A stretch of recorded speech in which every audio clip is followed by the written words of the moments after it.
clairement deux moments dans cette campagne.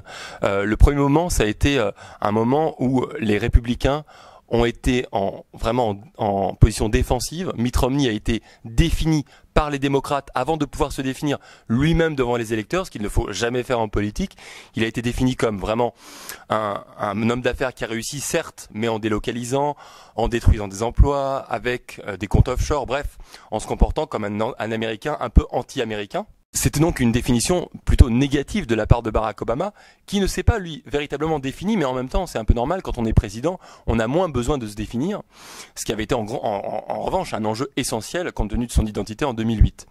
Et puis, dans un second temps, Mitt Romney a pu commencer à se définir lui-même, et il a défini une vision pour l'Amérique plutôt modérée, et il a su, je crois, et c'est pour ça qu'il a progressé dans les sondages, proposer finalement une vision assez claire pour l'avenir, un portrait que je qualifierais d'un peu impressionniste, pas très précis comme un tableau impressionniste, mais qui a au moins le mérite d'avoir une vision d'ensemble. Face à cela, Barack Obama a longtemps tâtonné en défendant point par point son programme. Et si on veut poursuivre et filer la métaphore picturale, je crois que face à l'impressionnisme de Mitt Romney, flou mais qui au moins fait sens, on a eu une vision un peu pointilliste de Barack Obama, avec une difficulté à définir son message très clairement.